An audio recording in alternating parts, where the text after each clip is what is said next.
San Diego, no warm-up needed. If it matters in this city, you're hearing about it right here. The Michael King contract, super creative. I think it's a great win for the Padres. Real opinions, real takes, no wasted time. It has been the little things that have outdone San Diego State, and that's where they got to improve. Live and local on 97.3 The Fan. The Braden Surprenant Show starts now.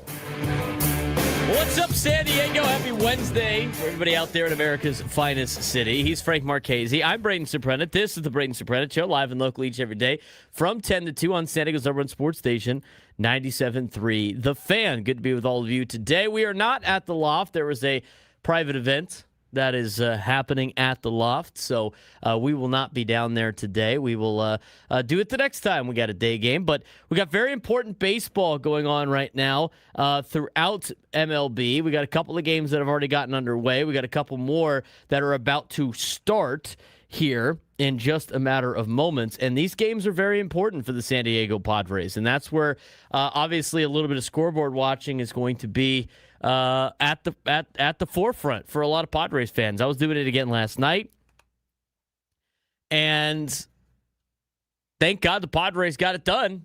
I tell you that. I mean, that was a little bit of a scary game right there for the Padres last night.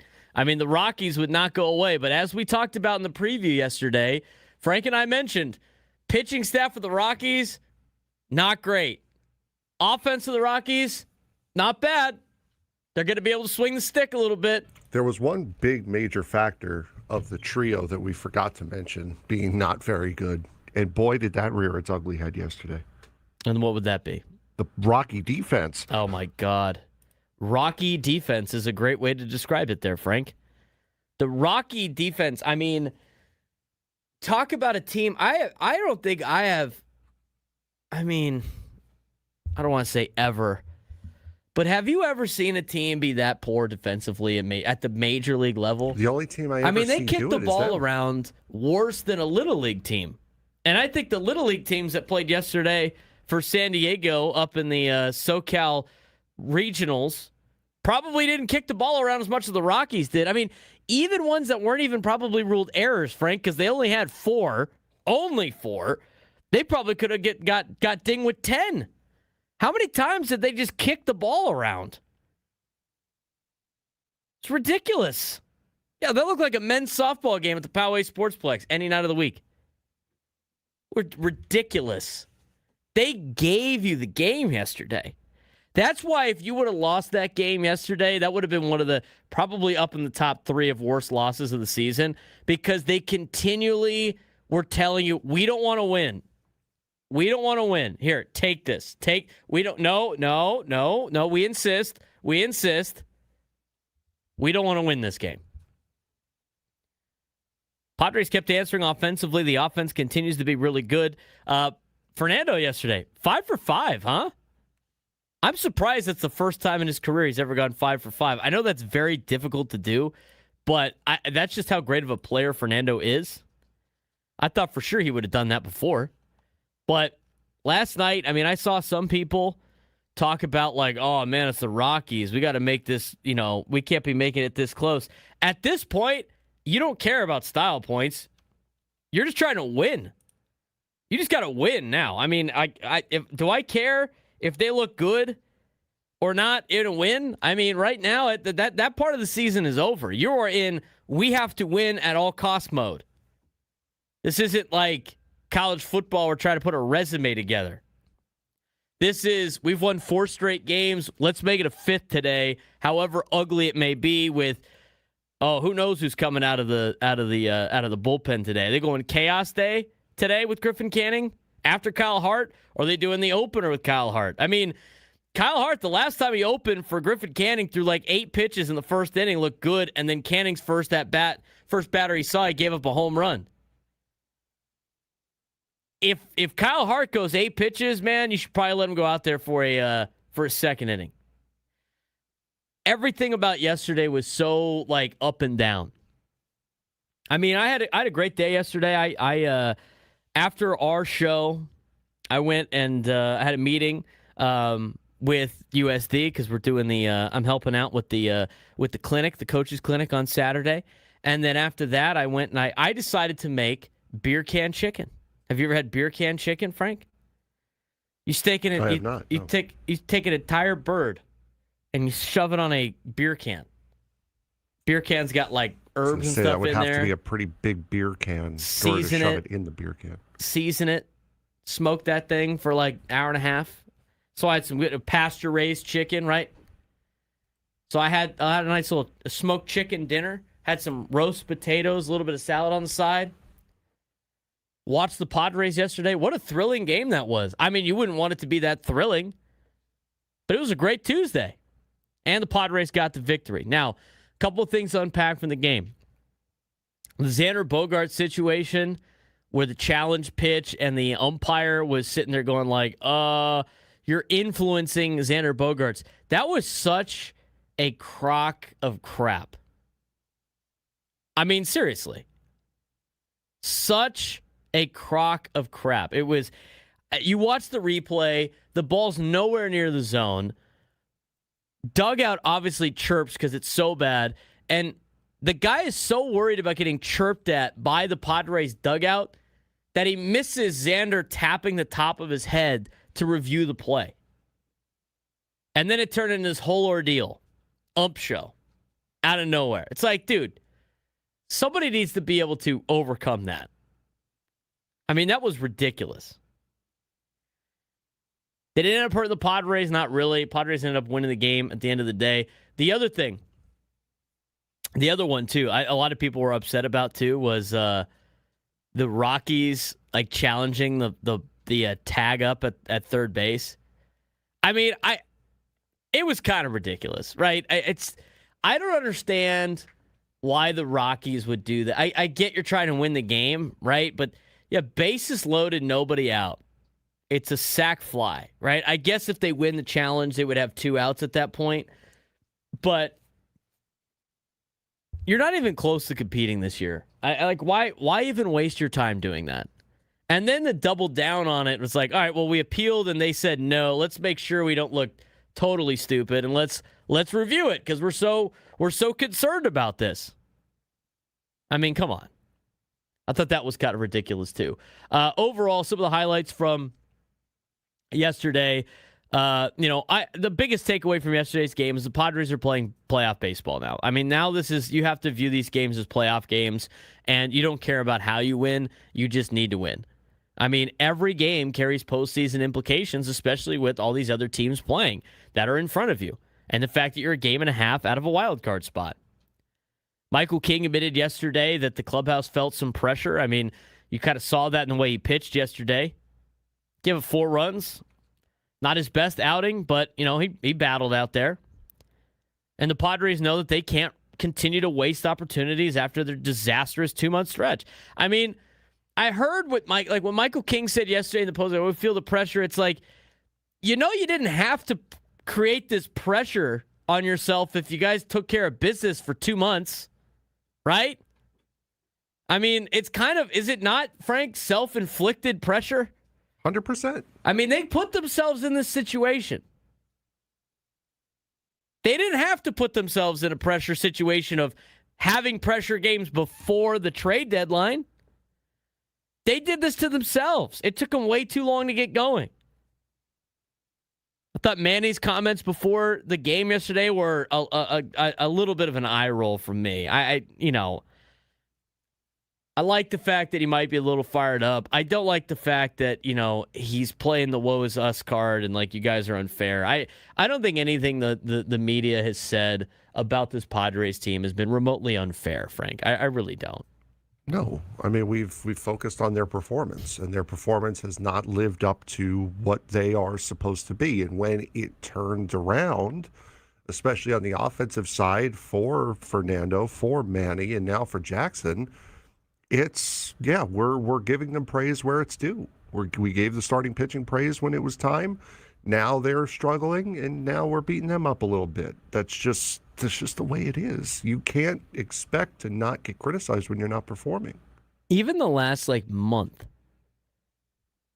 we read all of these articles. Even in the last month, they all have something positive to say about the offense. It's like, well, they haven't been able to win, but like now it's the pitching staff, and now it's not even like it's not even close to cheap shots. It's just reporting literally what is happening. It's like, hey, look, they're not doing very well. It's like, I thought, and you could hear some of the one question. There was two questions that he obviously was upset about. I just think Manny was probably in a bad mood yesterday. It seemed like it. I mean, what was the one question? And I maybe I don't want to say his name that asked it, but he was like, the offense starting to turn it around. Like, what do you say? What did you think? And then Manny was like, I don't know. What do you guys say? You're the ones that say like all the negative things. It's like, all right, man. Okay. I just thought that was kind of ridiculous. And it's just so different than what Xander said after the game.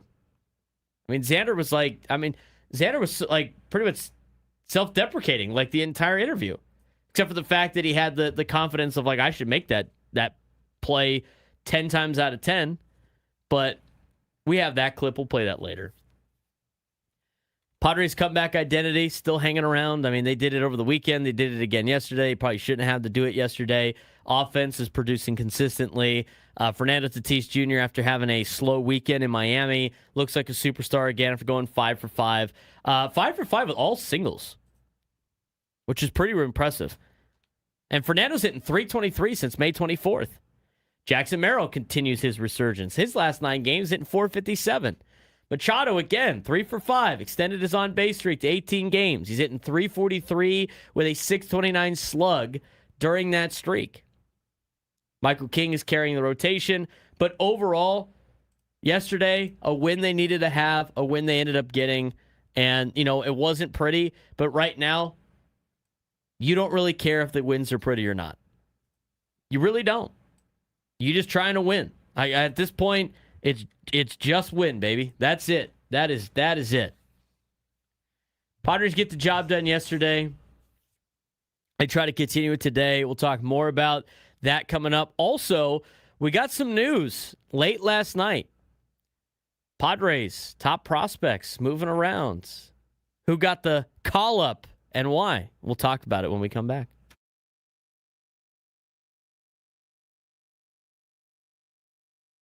NFL training camp officially here. Biggest story, not just football, but everything that's on the line going into training camp for these NFL teams.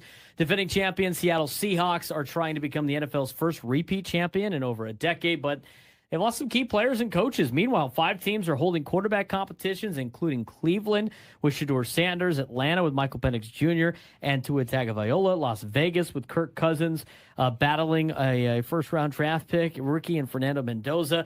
Adding new coaches, stars returning from injury like Patrick Mahomes and Nick Bosa, and veteran free agents still waiting for contracts. Training camp is loaded with storylines. Football is finally back, and the race to week 1 officially begins. Frank, football is officially back. You got to see the training camps out there. Teams will be starting training camp throughout the week.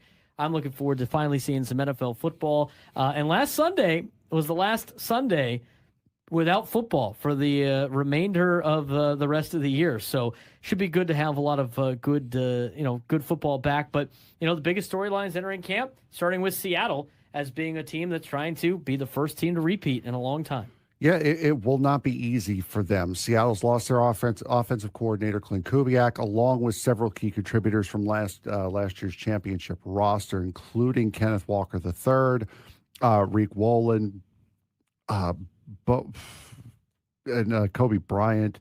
Head coach Mike McDonald now has to prove that last season was not just a one-year success story. His new offensive coordinator, Brian Fleury, takes control over the offense. So Seattle, they have a very, very tall task ahead of them and a lot of new names and a lot of new places. Yeah, and meanwhile, like just down the coast, the Rams, I mean, in that division, right? I mean, got to be able to make it through your division if you're thinking about repeating as a Super Bowl champion.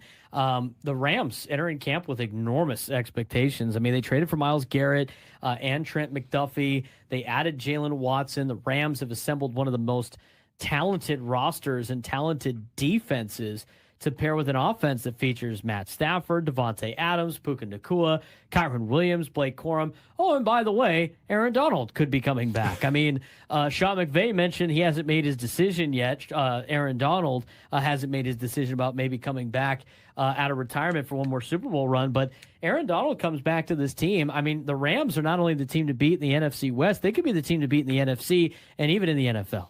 Yeah, and Aaron Donald's held workouts there over the last couple of weeks, so he is very much getting into football shape and getting ready, seeing if he can handle another full season grind after being away these last couple of years. That would be a huge get for the Rams. I wonder how much of an impact he'll make, having been on the sidelines for these last few years.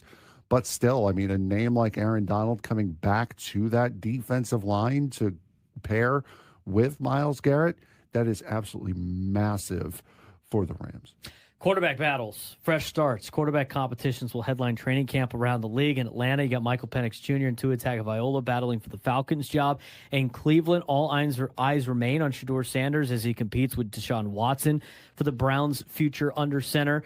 Raiders will determine whether veteran Kirk Cousins keeps rookie Fernando Mendoza on the bench, while the Vikings have an intriguing battle between Kyler Murray and J.J. McCarthy. Arizona also enters camp with Jacoby Brissett, Gardner Minshew, and rookie Carson Beck, all competing for the Cardinals starting job. Elsewhere, there's a lot of several veterans begin fresh starts with new teams. But let's just talk about the quarterbacks for a second. These are major quarterback battles by a lot of, I would say, middle-of-the-road quarterbacks that are good enough to win you games in the postseason. I don't necessarily know a lot of these guys are Super Bowl caliber quarterbacks or franchise caliber quarterbacks, but you have competition in a lot of areas. Competition does, breed success, but there are a lot of tough battles in Atlanta, Cleveland, Las Vegas, Arizona, and even Minnesota. I don't think it's a foregone conclusion that Kyler Murray is going to win that job. No, I don't think so. And Michael Penix Jr., he's lined up as the quarterback of the future for the Atlanta Falcons, and then you bring in Tua Tagovailoa after what happened with him in Miami. I don't see how Shedeur Sanders and Dylan Gabriel really stay away from Deshaun Watson just based on take the job away from Deshaun Watson based off of Watson's contract and what Cleveland gave up for him. You're going to have to give Deshaun Watson a chance. So I think that would be the case there.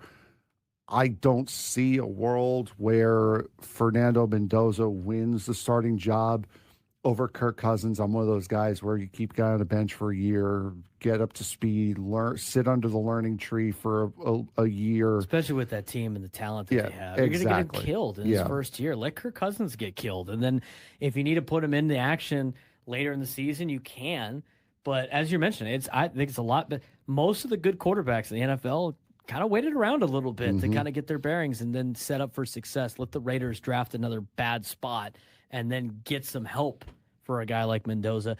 Arizona, I don't know how they go into camp thinking like Jacoby Brissett, Gardner Minshew, or Carson Beck are going to help them. Jacoby Brissett just restructured his deal, right? He needed a little bit more money. He is on pace, according to NFL Network, to be the Week 1 starter. But, I mean, Arizona was really just Kyler Murray anyway, and he isn't necessarily one of the better quarterbacks. Gabriel Moreno, it's an 2-run homer off of Jared Jones. That's the guy that the Padres are going to acquire for Mason Miller for the Pirates, right? Yep. Jared Jones. Okay. See how that goes. Arizona's up 2-0 on Pittsburgh. We'll take a look at the standings real quick before we talk about Ethan Salas getting the call up to AAA. It was already announced like last night. It's all over social media. Plus the morning show talked about it, so it's not like that big of a tease. All right. The standings look. Arizona beat Pittsburgh last night, so they have the final spot in the wild card. So if you're the Padres and you're looking for somebody to lose today out of that matchup, I'm kind of. I'll get to that in a second because I was kind of torn last night. I was sitting there waiting for my chicken to smoke on the Traeger, watching other games. I was at odds with myself on who I wanted to win that game for a couple of reasons. Washington is about to get underway against the Blue Jays. They're a game out of a wild card spot. They won yesterday after losing on Monday to the Blue Jays. Padres are a game and a half behind Arizona after their fourth win in a row. And then the Marlins, with 2 wins in a row, are right behind the Padres by a half a game. Can't really count the season tiebreaker yet because the Padres still have to play the Marlins here in San Diego. St. Louis is 2.5 back. They've lost 3 in a row. They lost the series over the weekend to the Reds. They have already lost the series to the Cubs. Padres 1.5 behind Arizona. They're 2.5 behind Philly. If you want to include a tiebreaker, it makes it 3, but they're within striking distance of Philadelphia for the number 2 spot. I heard Gwynn and Chris talking about it yesterday on the way home. I'm not so sure Philly's untouchable right now. Not the way they're playing baseball. Philadelphia has lost every series in the ceremonial second half. How'd they do against the Mets, the first series of the second half? God, I don't remember. They lost. You should remember. It doesn't happen very often. Yeah, but it doesn't matter. Phillies played the Mets. They lost 2 out of 3. Phillies played the Dodgers. They lost 2 out of 3. Phillies played the Yankees. They lost 2 out of 3. Phillies played the Marlins. They've lost 2 out of 3. They are up 5-0 right now on the Fish in the top of the 5th inning. They've lost every series since the All-Star break. That's a team that's trending in the wrong direction. I don't think they're untouchable. The Cubs, on the other hand, they've won 7 of the last 10. Padres sit 7 games behind Chicago, which is really 7.5, knowing that you don't have the season series over them either. But that's a look at the standings. The Cardinals, again, 2.5 games behind the wild card spot. They're a game behind the Padres. They're still relatively around right now. They got the Cubs again today. They might be dead and buried if they lose today to Chicago. They're in trouble. Cincinnati split yesterday. They're 6 games under 500. They're 5 games out. You might be ready to draw a line through them and say they're done for the year. But we'll see what happens in a handful of days now. Sounds like this weekend's going to start, getting some. You're going to get some movement this weekend. Say maybe starting Friday, according to Jeff Passan on the trade deadline. But back to Arizona and Pittsburgh. We went over the schedules yesterday, and again, it's not who you play, it's when you play them, and you never know what these teams are going to look like. But at first glance yesterday, Frank, comparing the Diamondbacks, the Pirates, and the Padres, because I think those are the 3 teams battling for the final spot in the wild card, the Padres had the easiest schedule, and then between Arizona and Pittsburgh, I thought Arizona's schedule was way more difficult. Yeah, I still have those on the backup file, by the way, so they're still there. But yeah, the Padres definitely have, I think, not even between just those 3 teams, but between some of the, in Major League Baseball, they have, I think, one of the top 5 weaker schedules in Major League Baseball the rest of the way. And Arizona, it's very interesting the way both of those teams end the season. And Arizona right now is going through a very, very difficult stretch. Pittsburgh, for the final game of their series playing right now, Cleveland, Padres, Dodgers, Rockies, Braves, Red Sox, Cincinnati, Chicago. That is a brutal haul for the next month that Arizona's going to have to go through. And with the baseball they've played up to this point, what is the likelihood they survive that? That's why I almost think between Arizona and Pittsburgh, because Pittsburgh's schedule is slightly easier than Arizona's, you almost want Pittsburgh to lose this one today and put yourself in a better position. I think you're going to be able to catch up to Arizona eventually, at this point. If Padres win today and Arizona wins, you're still a game and a half back, but then you would have passed Pittsburgh. And if Washington loses, you would pass Washington. You would be the first team out of the final spot. So you almost kind of want Arizona to win today. But it's kind of that's like a super deep analysis of Arizona and Pittsburgh. This series is kind of a wash for the Padres. It benefits if you win. But when you have, I'll put it this way, when you have 2 teams that are in your way in the wild card, or 2 teams that you're battling for a wild card spot with, playing each other for the next couple of months, you almost want whoever wins the first game to just sweep, because then you could just bury the other team, assuming that, of course, you win. Because if let's just say the Diamondbacks would have swept the Pirates this week, and you would have taken 2 out of 3, you would have picked up 2 games on the Pirates. So that's always a lot better than just one game per series, because again, it's math, right? So if I take 2 out of 3 and the team loses 2 out of 3, I pick up 1 game in the standings. So when you look at like games back, you have to view it as like series wins back. So like the Padres being a game and a half back right now, it's going to be a little bit different, obviously, once everybody plays the same amount of games, which works itself out. But let's just say the Padres are 2 games back of Arizona. That means the Padres have to win 2 more series than Arizona, and they would be tied. That's how you have to look at it. Because there's so many times where I have people, my friends and fans will be like, oh, it just seems like every time the Padres win, the Dodgers win. Every time the Padres lose, the Dodgers lose. You can't make up any ground. You got to view it more on series than anything else. So if the Padres are 2 games back from a team, they're 2 series back. Padres have to win the 2 series in a row, and then or they have to win 2 series that the team that they're trying to chase then has to lose 2 series. And that it just makes a little bit more sense. At least for me it does, when you look at it from that aspect. And that's why, when you see 5 games back, that's like 5, that's not too bad. Yeah, that's not too bad if you win 5 in a row and the team you're trying to track down loses 5 in a row, which hardly ever happens.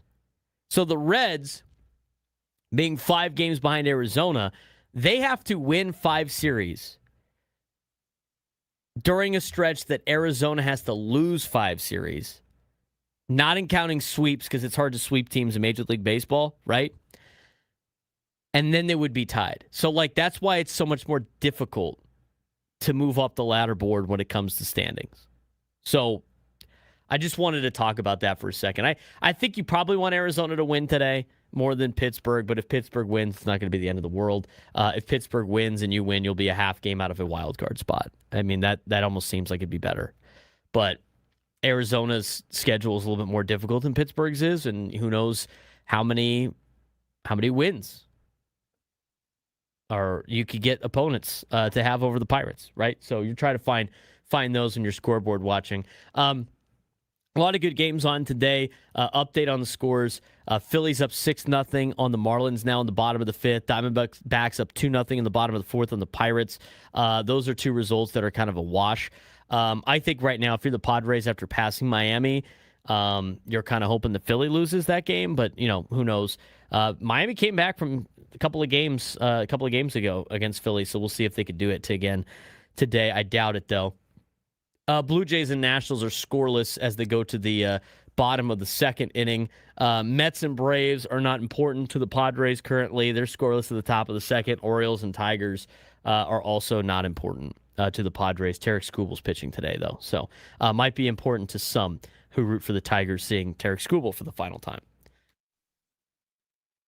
Okay. The big news last night, aside from the fact that the Padres won a thriller against the Rockies, who kicked the ball all over the yard yesterday, was at the conclusion of the game, there was an announcement that Ethan Salas had been pulled up to AAA. He's 20 years old, and so far in AA this season, he's played in 72 games.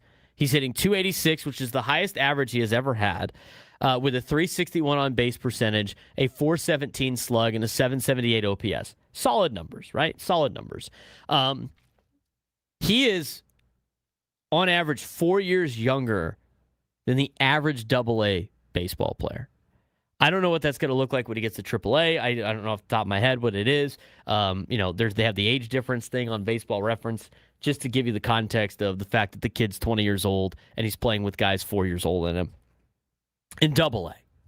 So he gets the call up to AAA last night. I think a lot of people were interested in that and wondering why that was the case. Dennis Lin was on with Ben and Woods, and he talked about Ethan Salas getting the call up. This has probably been delayed by the fact that he had an oblique injury last month, and that slowed him down a little bit.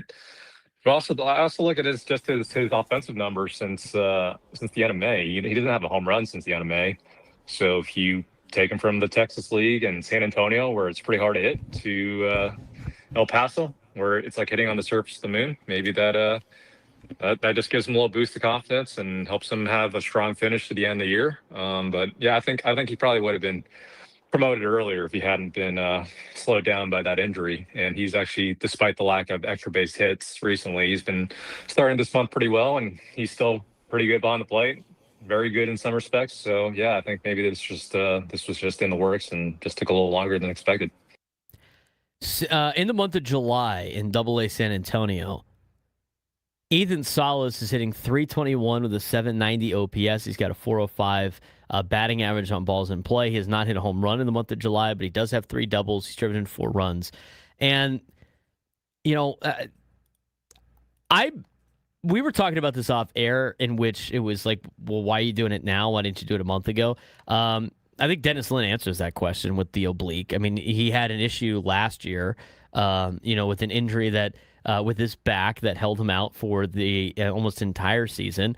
And, for the Padres, I think this is more of a coincidence more than anything else. I don't think you view this as, and I think we're all in agreement, I don't think you view this as they're pulling him up for a trade. I think they're pulling him up to see, like, how much closer is he to potentially being on this major league club.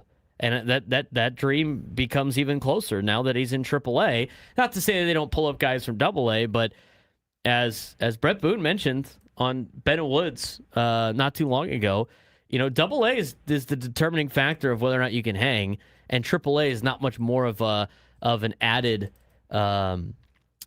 challenge for a lot of players. I mean, that's just kind of like, that's just where they go up and down from. And he gets the hit in a Pacific Coast League that is a very much a hitter-friendly league, and I'm excited to see what Ethan Salas can do. We have that clip from Brett Boone ready, but my thought is, it's not even why didn't they do it earlier, like last month. You just had a major organizational shift 2 weeks ago when you were pulling guys up and sending them down and moving your organization around coming out of the All-Star break. So to do it now after you just reorganized all of your minor league teams does seem a little odd, but I think this kind of does put an official seal, as close as you can to an official seal, that he's not getting traded at this trade deadline. It makes no sense to bring a guy up to AAA to showcase him for a couple of days to potentially move him. That just doesn't make sense to me. The only question I would have, again, is you just shook up the entire organization last week or 2 weeks ago. Why Salas 2 weeks later, unless it has to do with that oblique injury? I think that's probably the case. I think it's probably, why if he's dealing with an oblique injury, pull him up to AAA and throw even more at him. But I don't think it's out of the realm of possibilities that he could be closer to the big leagues than you would think. So we're going to get that clip from Brett Boone on Ethan Salas. We got to take a quick break. We're going to continue the conversation of Ethan Salas and what it means with him getting pulled up to El Paso and how much closer he is to potentially wearing a Padres uniform. We'll get to that when we come back. MLB trade deadline is less than a week away. It's a week from Monday. It's August 3rd. And the biggest question isn't just who gets traded. It's what those moves say about each team's ambition. The Dodgers are in their own category, World Series or bust. Teams like the Yankees, Braves, Brewers, and Rays are contenders in their leagues, but they have to decide whether now is the time to go all in. Padres are one of the most fascinating teams, of course. They have the talent to compete, but the big question is whether they need another frontline star to become a real October threat. Meanwhile, teams like the Mets and Giants have to decide whether to sell after disappointing seasons. The trade deadline doesn't just reshape rosters, it reveals which teams truly believe they can win a championship. Every year leading up to the MLB trade deadline, we spend weeks asking the same questions. Who should buy? Who should sell? Who needs pitching? Who needs offense? But sometimes the most important question isn't what move will a team make? It's what does the move tell us about how the team sees itself. That's the idea behind MLB's ambition tiers on MLB.com heading into the August 3rd deadline, because every trade tells a story. A team trading for an ace is saying, we believe this is our year. A team adding a bullpen arm is saying, we're close, but we're not going all in. And a team selling while sitting near contention is telling everyone, we don't think this roster is good enough. And with so many teams still fighting for playoff spots, this deadline could reveal which franchises truly believe they belong in October. Let's start with tier number 1, World Series or bust. World Series or bust, the Los Angeles Dodgers. I think that's basically it. Tier 2, contending, moving on. Contending sustainably. The Yankees, Brewers, Rays, and Braves. These are franchises that expect to be competitive every single year. The Yankees might have been in tier 1 if not for injuries, especially the uncertainty surrounding Aaron Judge. But if Judge returns healthy, New York immediately becomes one of the most dangerous teams in baseball. Atlanta are interesting because they have experience making aggressive deadline moves. Alex Anthopoulos has shown he will trade prospects if he believes a championship window is open. The Brewers and Rays are fascinating because they think because they have reached this position without spending like traditional contenders. So the big question is, well, number one, do they finally push all of their chips into the middle? And two, with you being a part owner of the Atlanta Braves, That's have right. you thrown your hat into the ring here with Alex Anthopoulos? These 4 teams in particular, I don't think the Yankees have interesting enough prospects to make too many significant moves. The more we look into this, because of the fact that they were interested in Mason Miller and Adrian Morejon, the more I just go, I don't really like what they have to offer. And especially if they're not going to offer George Lombard Jr. I mean, they have the 26th best farm system in baseball for a reason. I mean, they have a couple of good players here and there, but notice the names they keep dangling out there. They're players that aren't very good. It's like Will Warren is not very good. I mean, even a team like the Padres that needs starting pitching, it would be a mistake to get a guy like Will Warren. He's not that great. He's not knock your socks off. Spencer Jones, Jason Dominguez. I mean, these are guys that the Yankees don't want anymore. And if they're going to make any type of significant trade, they're going to have to give up a Dax Kilby. They're going to have to give up a George Lombard Jr. I see they add at the fringes. I don't think they have the capital to potentially actually add what they need to add. The Brewers, until they go all in, I will refuse to believe that they will ever go all in. They haven't shown that once over the last handful of years. They've made the playoffs, I think, 7 out of the last 8 years, and they've gotten bumped by the Dodgers in almost every single one of them, or they have failed to advance in the playoffs. It's because they take away from their team more than they add to their team at the deadline. The Rays are always a little cautious, right?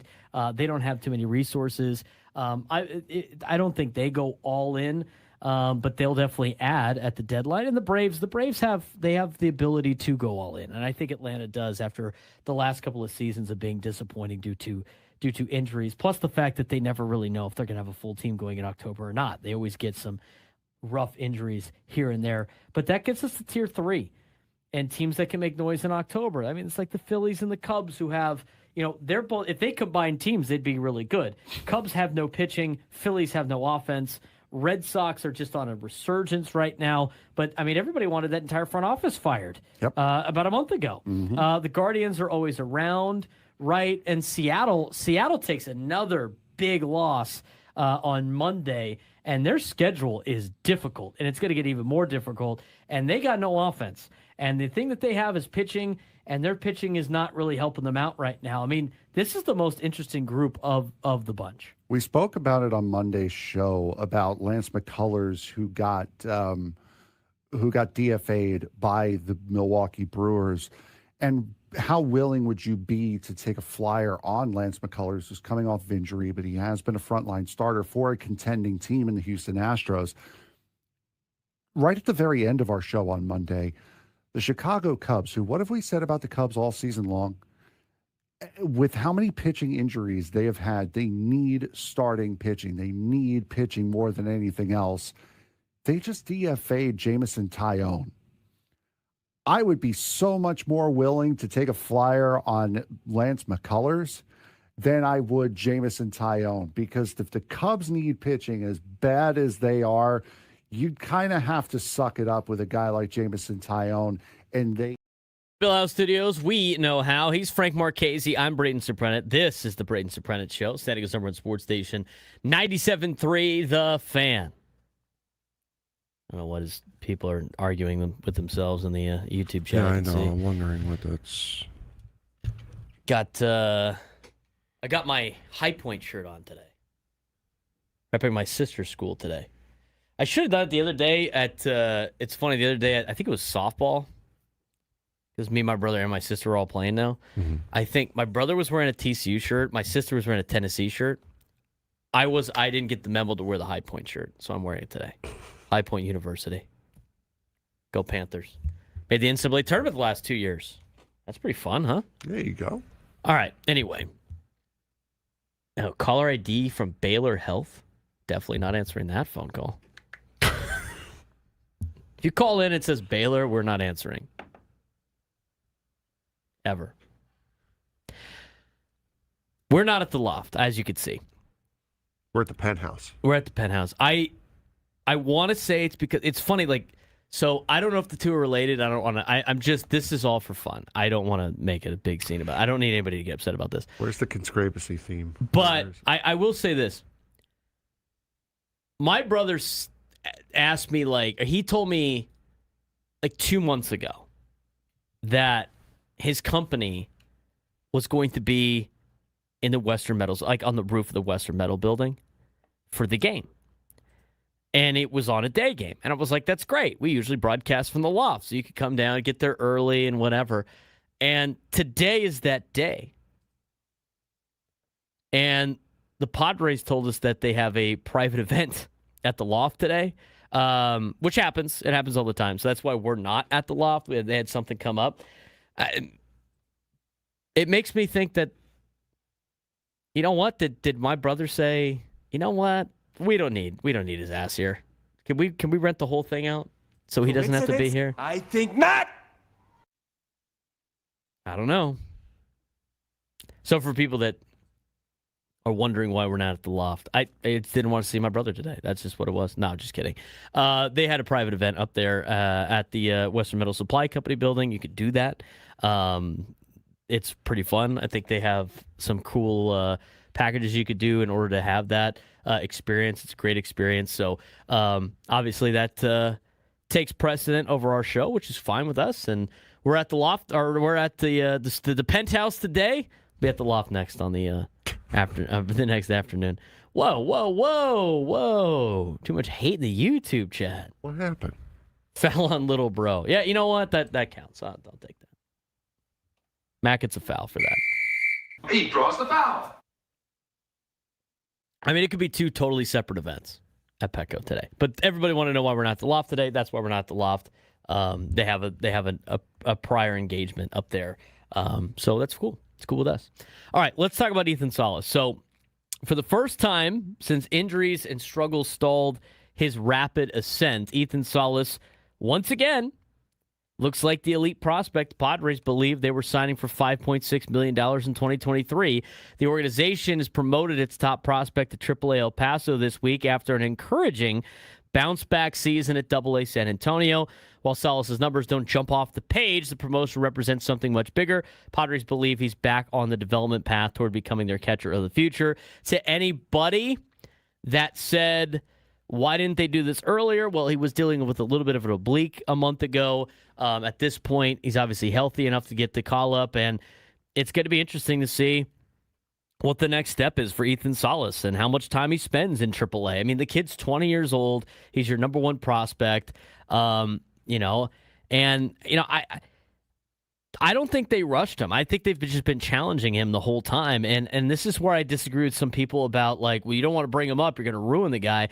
This guy's gone through a lot of adversity already in the minor leagues. He's been playing in leagues that are way older than him. He has dealt with a season-ending injury. He's dealt with injuries in the past. He has overcome all those things and still been able to put up good numbers. This is just the next test on the list. But according to Brett Boone, who joins the morning show once a week, he talked about this and made it sound like it's not that much bigger of a challenge coming from going to AAA from AA as much as it is from single A to AA.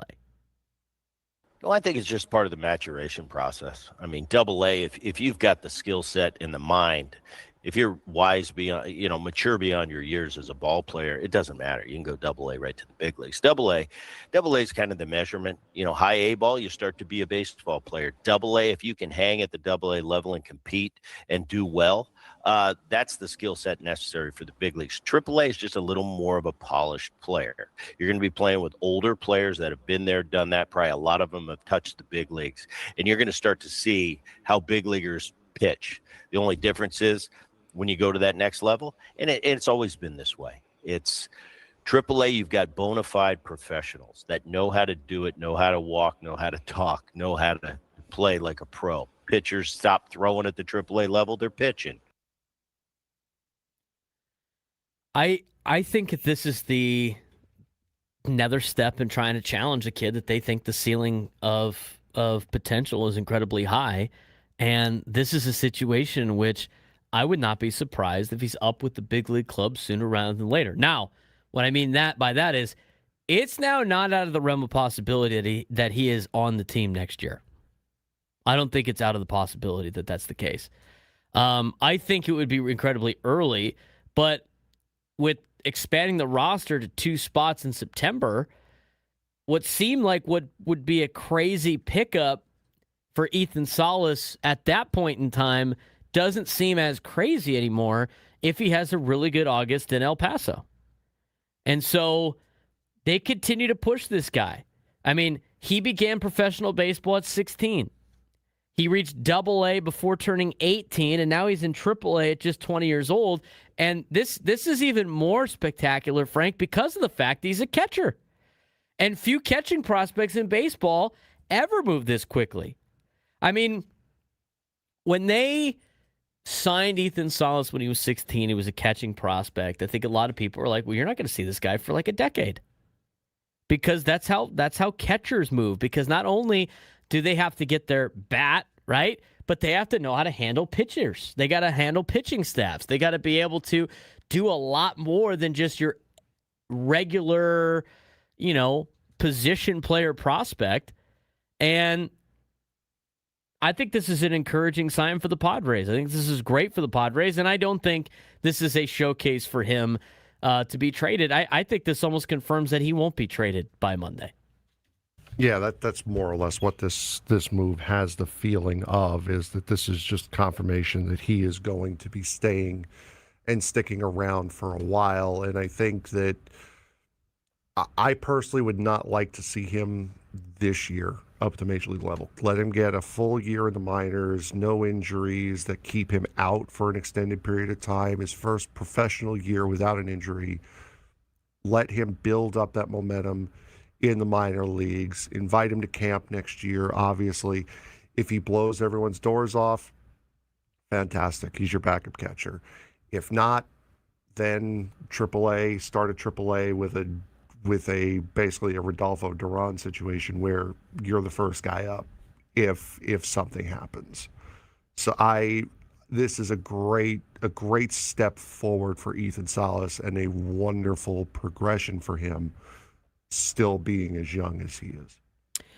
AAA is going to be a big offensive test, I think. I mean, the PCL is one of the league's most hitter-friendly leagues, and that makes this promotion very fascinating because if Ethan Salas produces, people might dismiss it because of the environment. If he struggles, people will overreact about this as well because, the numbers in the PCL get so skewed. But as we've mentioned before, you got to look at the underlying details of this more so than like the overall stats. I mean, the Padres are going to likely focus on his plate discipline, his pitch recognition, handling veteran pitchers, because you got some veterans down there now that he has to either catch or go against.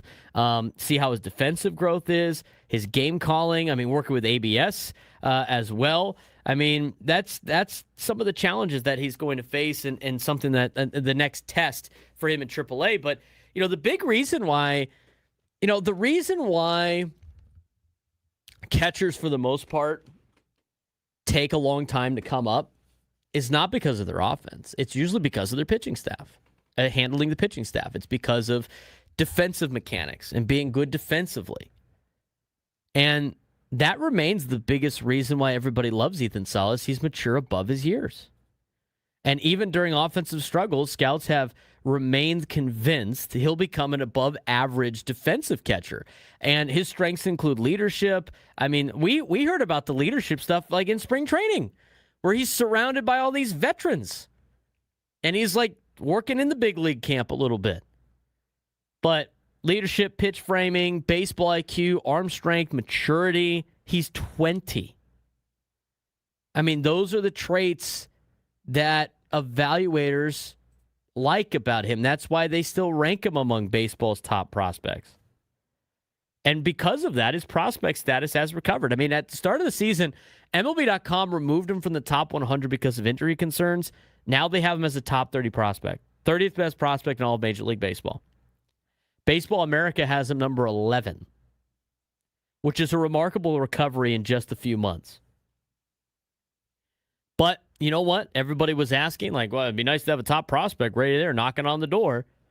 Well, he got one in AAA now in Ethan Salas. He's currently the Padres' top prospect, only consensus top 100 prospect, potential long-term answer at catcher, and for an organization criticized for its thin farm system, Salas does represent some hope there.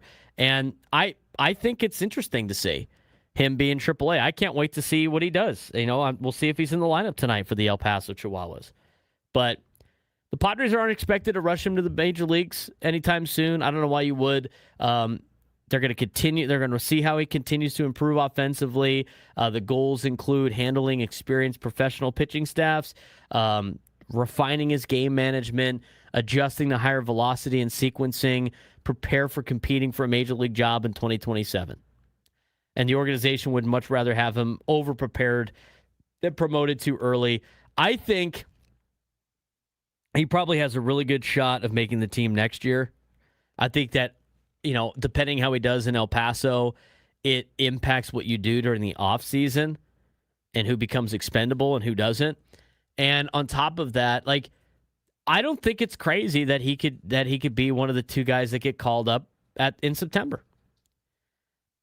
And that would be not necessarily to have him be a guy that they rely on, but just to get the experience a little bit at the big league club. The downside, of course, is like it starts his clock. But, I mean,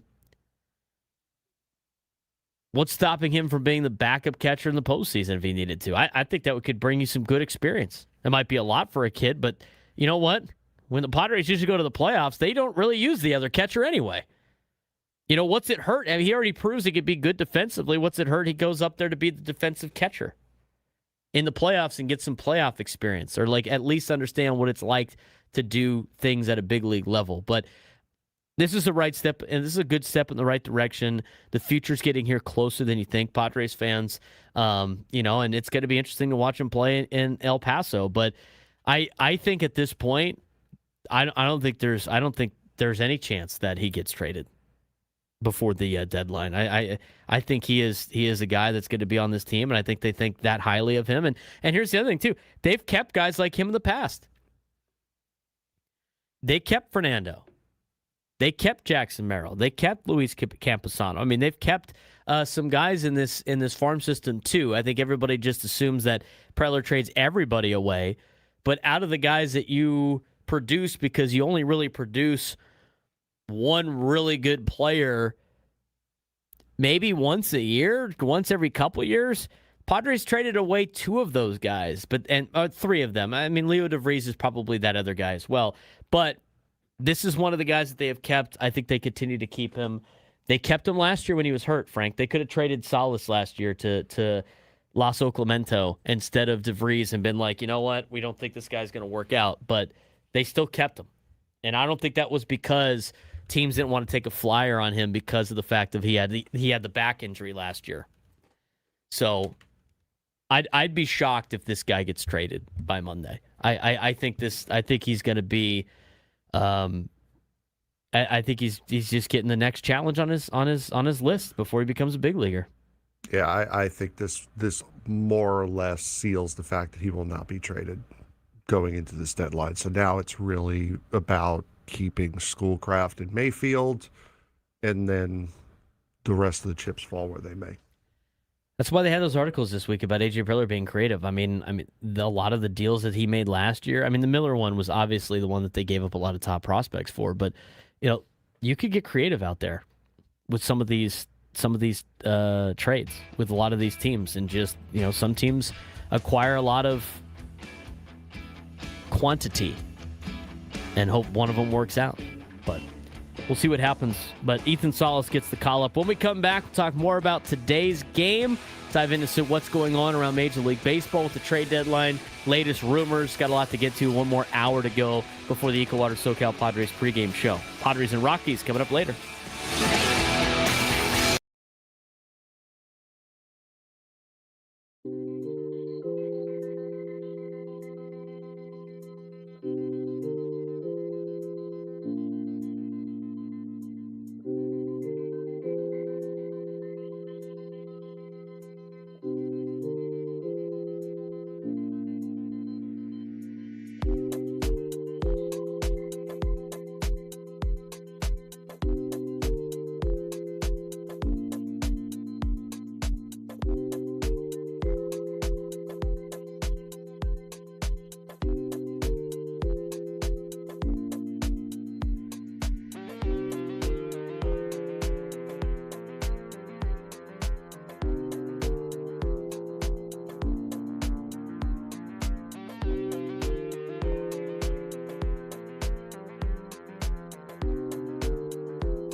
All of our guests join us on the SDCCU fan hotline. It's not Big Bank Banking, it's better. He's Frank Marchese. I'm Braden Surprenant. This is the Braden Surprenant Show, setting us number in Sports Station 97.3 The Fan. Diamondbacks have a 3-0 lead now on the Pirates in the bottom of the 6th inning. Marlins have cut the Phillies lead in half. It's now 6-3 in the bottom of the 7th. Jacob Marcy is up with a runner on third and 1 out as the Marlins try to come back to maybe sweep the Phillies today. Blue Jays and Nationals are scoreless in the bottom of the 4th inning. Those are the games that matter to the Padres. The games that don't matter to the Padres, the Tigers have a 3-0 lead on the Orioles and what could be the final game for Tarek Skubal in a Tigers uniform. And the Mets and the Braves are scoreless in the top of the 4th inning. Games coming up next, Brewers and Giants at 12:45, Padres and Rockies at 1:10, Rangers and Rays will be at 3:40, Guardians and Reds will be at 4:10, Royals and Twins at 4:40, Yankees and White Sox at 4:40. Other game that matters to the Padres, Cubs and Cardinals at 4:45.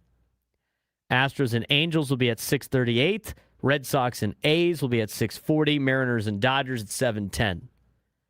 Braves and Mets will also be in game 2 of a doubleheader today at 4:10. Chris Sale will go against Christian Scott in that game. That's a slate of MLB games today. Okay. We talked about the Padres a little bit. We talked about Ethan Salas getting called up to AAA.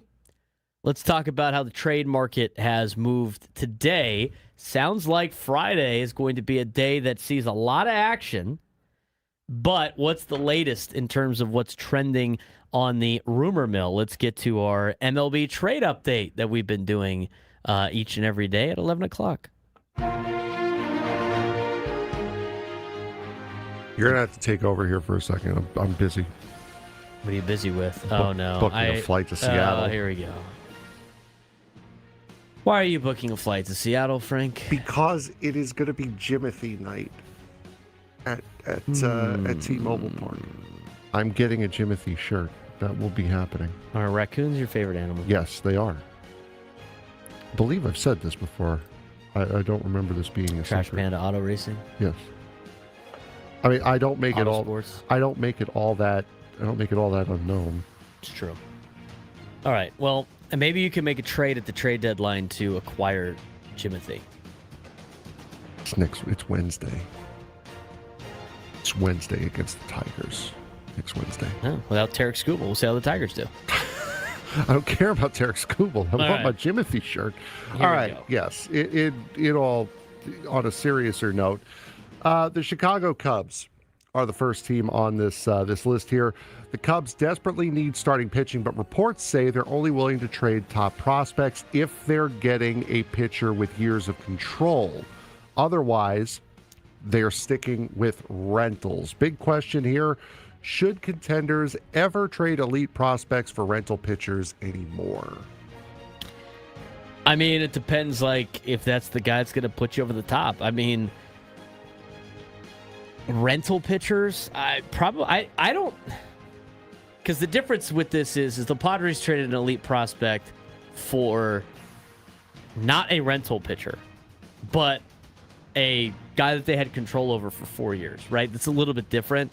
I understand, championship windows don't stay open forever, and flags fly forever, but I don't think a lot of teams are willing to do that anymore. I really don't. Not for a rental.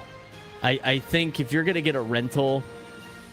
or if you have a rental and you're trading away, you're not expecting a top prospect. And I think the leverage is on the team that's buying there more than the team selling, because the team buying understands that you don't get anything at the end of the year. I mean, maybe a draft pick.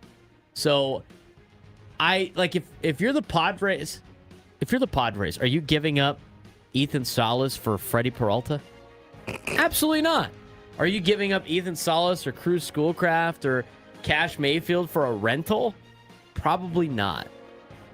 I think the only way you do this, if your farm system's so loaded you don't even care and you're desperate to win a World Series. But I don't think contenders should ever trade elite prospects for a rental pitcher. Unless you're so good at the big league level, it's the one piece you need and you know it's going to put you in the best situation. I just don't see it, Frank. I don't know what you think. I don't either. It's why would you trade? Makes more sense for a position player, but a rental pitcher, I don't see why that would be a thing anymore. It is 6-4 in South Beach now, by the way.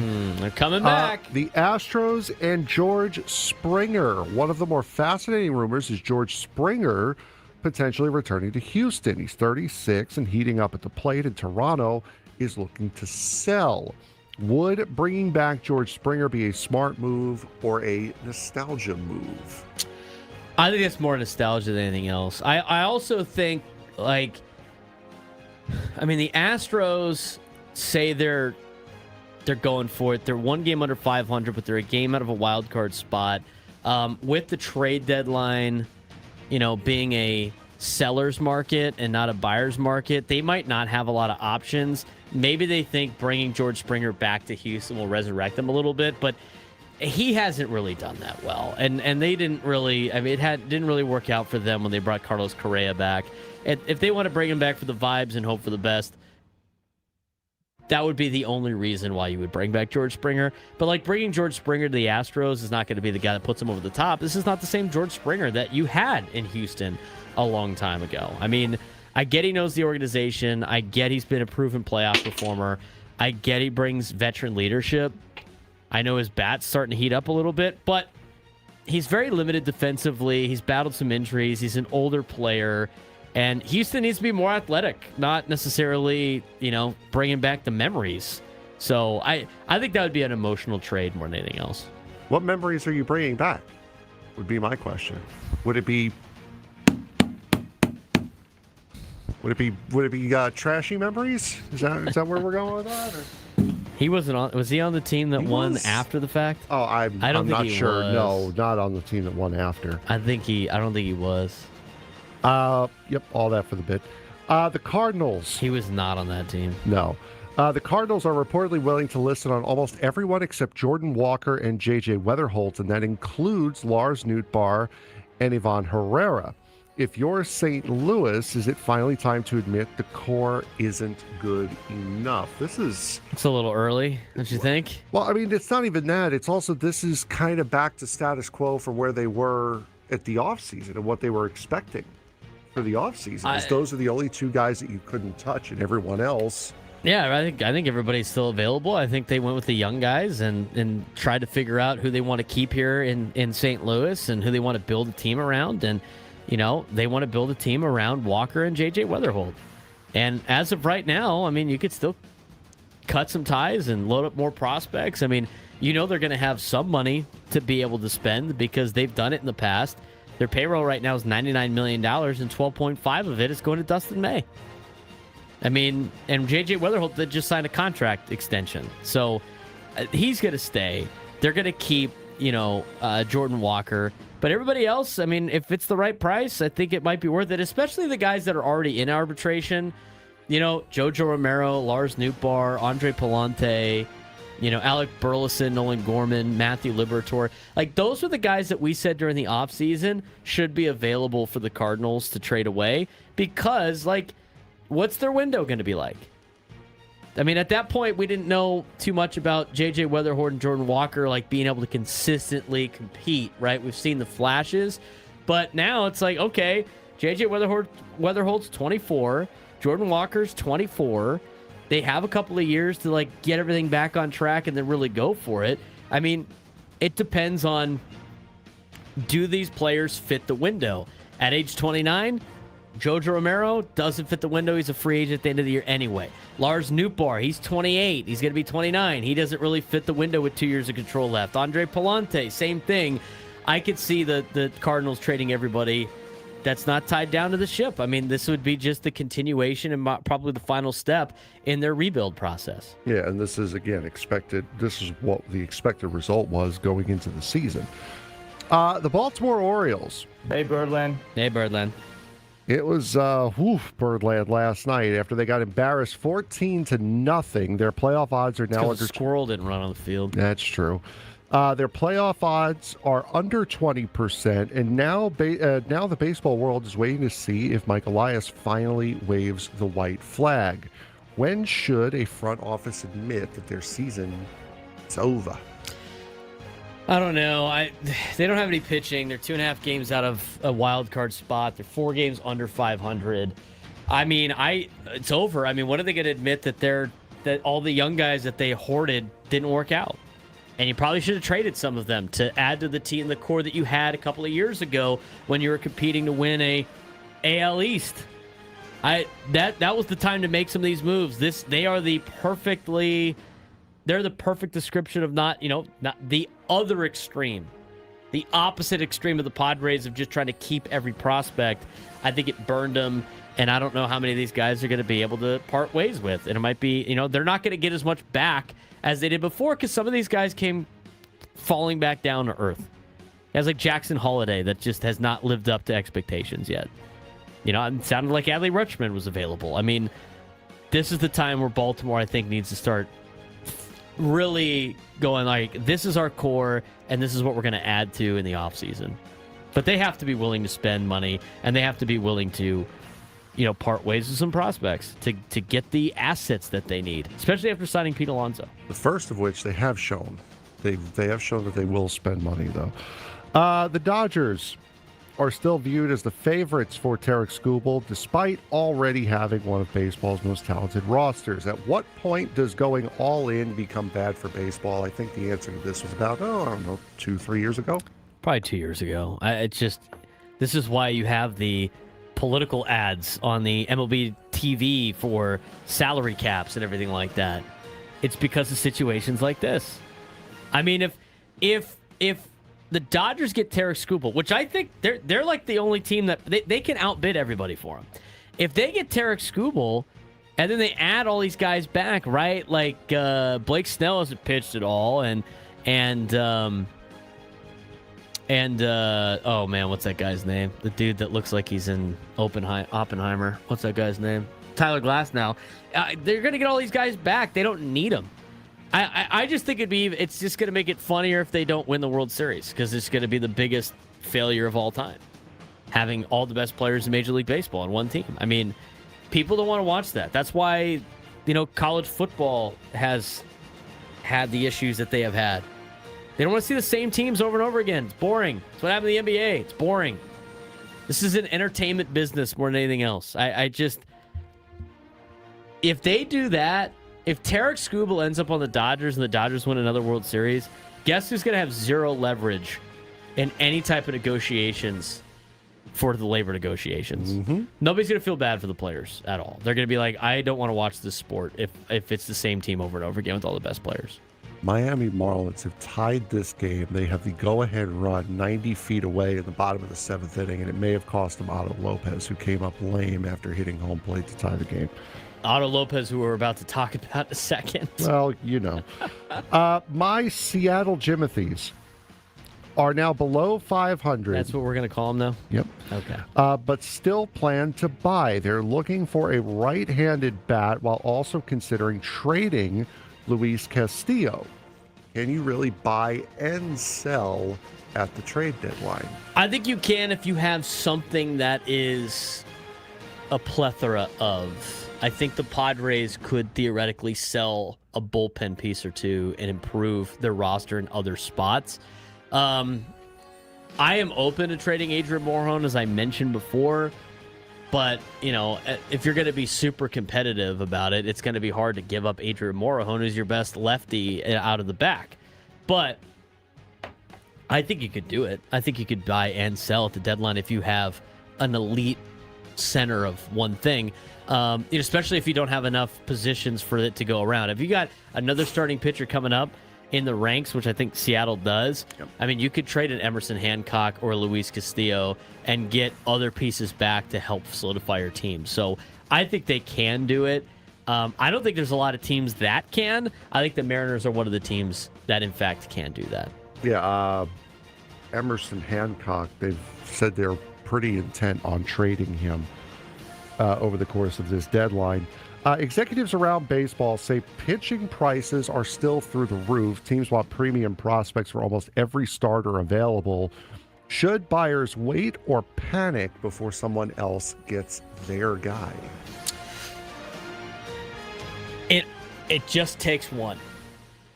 Whoever blinks first is going to create the domino effect, and it's going to be a lot of moves is going to create the pressure.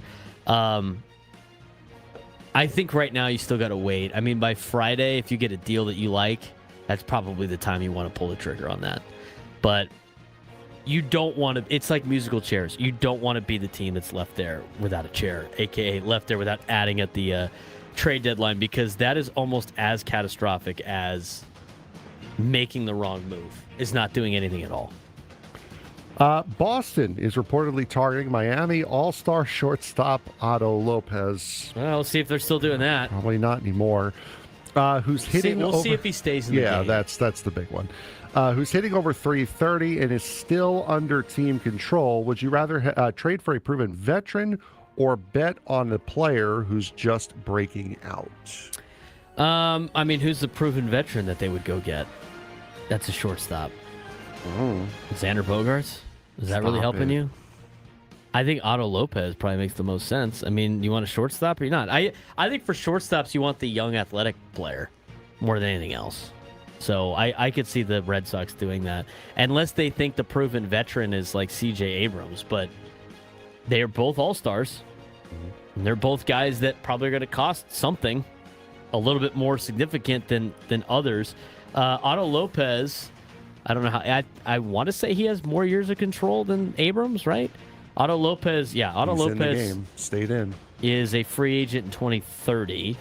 And C.J. Abrams, I think, is what, a free agent in 2 years? I believe so, yeah. So probably going to cost you a little bit more to get Otto Lopez. We'll see what the Red Sox decide to do. If I'm them, I'd rather go get C.J. Abrams if I'm the Red Sox.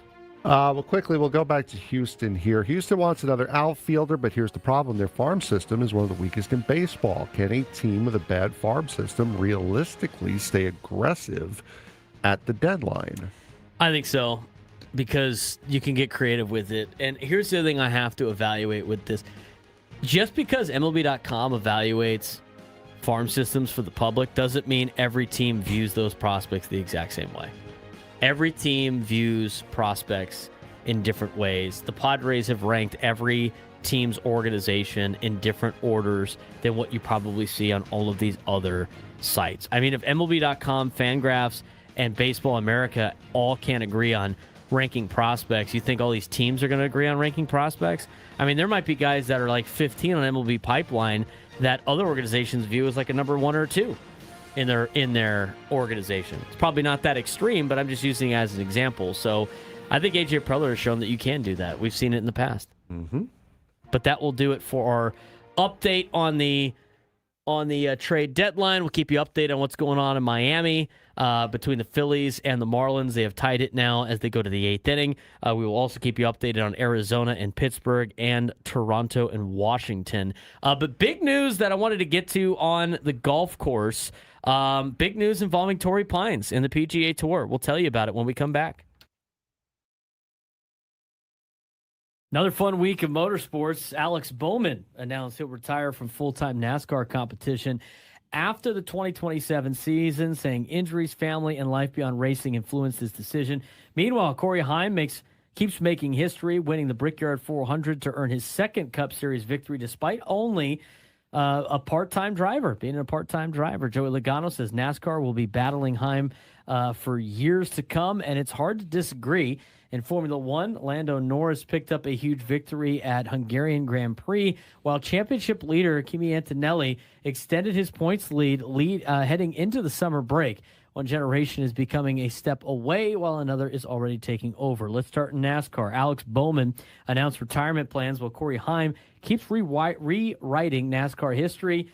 This week was featured major headlines both on and off the track, starting with Alex Bowman, who announced he'll retire from full-time NASCAR Cup Series competition after the 2027 season, citing health concerns, family priorities, and a desire to step away while he is still in his prime. Meanwhile, Corey Heim continued his remarkable rise by winning the prestigious Brickyard 400, becoming one of the sport's brightest young stars. Formula One also wrapped up the first half of the season with Lando Norris claiming a victory in Hungary. So let's start with the NASCAR Cup Series. Alex Bowman is going to retire. Yeah, Alex Bowman's going to be retiring after next season, not this season. There was one of their biggest off-track stories that came out this week, a week on Thursday, when Hendrick Motorsports announced that Bowman will return for one final full-time season before retiring. Bowman said his decision is not performance-related. It is instead years of injuries, including multiple concussions. He had to sit out, I believe it was most of last year, because of concussions. He's broken his back. A frightening vertigo episode earlier this season, which also kept him out of the car, have convinced him that it's time to prioritize his long-term health. The 33-year-old also wants to focus on starting a family with fiancée Chloe Henderson, and admitted the emotional toll of racing every weekend has become difficult to manage. This departure leaves one of NASCAR's premier rides open, with Trackhouse prospect Connor Zilisch already viewed as the leading candidate to fill his place in the number 48 car, which also got some news this weekend as Jimmy Johnson plans his final race to be next year's Daytona 500. Hendrick Motorsports is going to allow him to use that number 48 that Alex Bowman currently uses. So what does Bowman do now? Another car up there. I'm sure Hendrick can go get another number somewhere. I believe they still own number 25. I believe, unless they just do a straight up number swap, 48 for 84 for a week. I'm not sure, but that's a February 2027 problem right now. Yeah, Hendrick Motorsports is like, see how many numbers that they own. They might have some. I would imagine they probably have some alternates. Maybe. I think that it's not necessarily like that. You really only own the numbers that you run. Again, I think 25 has been an alternate of theirs for years. That drivers like Brad Keselowski's driven the number 25 when he first started. So I'm not sure which numbers they do own. They used to own 88. That's Trackhouse now. They started building their brand with number 17. That's Roush now. So I'm not sure which numbers they have licensing for that aren't the numbers that they already have. Yeah, they have it on here. So I guess the likely alternate, according to the reports, is they are going to give Bowman the 25. So Bowman in that race will race the 25. It's historically been one of their numbers. Yes. But they don't have any alternates because NASCAR does not allow any Correct. alternates. You only get 4 full-time cars. But that's going to be interesting to see next spring, obviously, for Jimmy Johnson. I think for a lot of us here in San Diego that like the ties to Jimmy. And him being back in the 48 is going to be special. Yeah. And the fact that he's going to be at Daytona doing that will be very remarkable. But let's talk about the current chase. Corey Heim gets another victory, captures the Brickyard 400, continues to make history. The 2311 Racing driver captured the Brickyard 400 at Indianapolis Motor Speedway, earning his second Cup Series victory of the season, despite running only a part-time schedule. Heim used a perfectly timed restart to take the lead from co-owner Danny Hamlin, who was just over 30 laps remaining and never looked back. Logano praised Heim afterwards, saying NASCAR will be racing against him for years to come. Pretty remarkable season he is having, even though he's on a part-time schedule. Yeah, part-time schedule, Cup Truck Series champion last year. He's gotten 2 race wins in a very, very short amount of time, and they're 2 very, very big race wins as well. The Brickyard 400 is a crown jewel. Baseball coverage on The Fan is brought to you by Xfinity. Score the most reliable Wi-Fi, one price, 5 years guaranteed. Xfinity, imagine that. We are moving on from baseball coverage for a second to tell you some local news. We had an update in the Little League. I want to mention Sweetwater Valley got a W yesterday, so they're in a good spot here. They're 1 win away from being in the position that has to get beat twice, which is good. They play Thursday now at 6:30 against Glendora, who beat Scripps Ranch 7-2. So Sweetwater beat Encino 2-1. Glendora beat Scripps Ranch 7-2. Scripps Ranch is now in winner go home mode. They play tonight at 6:30 on Field 6 at Woodfield Park in Aliso Viejo. If Scripps Ranch wins, they'll play the winner of Encino and Golden Hill. Scripps Ranch has yet to play either of those teams. They're on the other side of the bracket. Encino lost to Sweetwater Valley, and so did Golden Hill. Both teams were held to no runs and 1 run. Sweetwater Valley has only allowed 1 run during this tournament, as they have had some pretty good pitching, which is that's the key to winning a lot of games. Again, they have the nephew of Alejandro Kirk on their team, who apparently has been pretty awesome so far in this tournament. So Southern California State tournament for Little League. We have 2 teams left in the full bracket that eventually leads to Williamsport. So hopefully one of the 2 San Diego teams can represent as Southern California in the West Regional, which would happen in August. This tournament will be wrapped up by Sunday. So a lot of games left for a lot of these teams. Scripps Ranch is winner go home now for the rest of the way. Scripps Ranch is now going to have to win tonight, Thursday, Friday, and then twice on Sunday. Obviously a very daunting hill to climb at that point. For Sweetwater Valley, a win today would put them in a great spot where they'd have to get beat twice. If Sweetwater Valley loses on Thursday, then they would have to battle back and play Friday, Sunday. But again, the yesterday was a huge win for Sweetwater Valley in that tournament. I do want to give a shout out to one of our fans that listens to our show on a daily basis. He met my mom yesterday at Petco Park. His name is Jake. He grew up in the La Mesa area, so shout out to Jake, who had a great conversation with my mom yesterday. My mom told me all about it. So thanks again for listening, Jake. I'm glad we helped you, get through what you needed to get through at that time, and we love that you listened to us. I told the story to Frank. Frank was choked up about it as well, but it was good to hear that. We appreciate you, Jake. Listening to our show each and every day. We love all of our fans that listen to our show every single day here on the Braden Surprenant Show, San Diego's #1 sports station, 97.3 The Fan. Okay. Did you get the update from the Century Club today? Did you get the email, Frank? The Century at Torrey Pines? So, No, I missed that. remember the conversations in January around the Farmers Insurance Open? Yes. Which is now no longer the Farmers Insurance Open.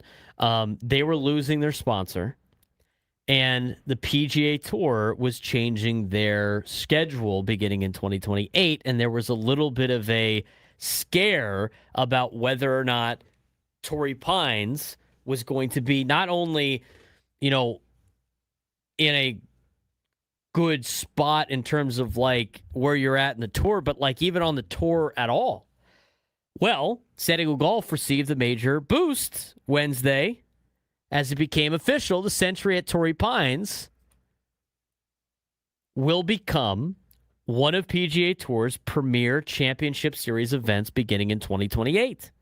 So not only are they still on the tour, which I think a lot of people thought they were going to be able to pull off, they're actually going to be part of the premier group, which means they're going to get higher purses and everything like that. But the move elevates San Diego's annual PGA Tour stop into the sport's highest competitive tier, placing it alongside the Players' Championship, the 4 major championships, the FedEx Cup playoffs, the Ryder Cup, and President's Cup.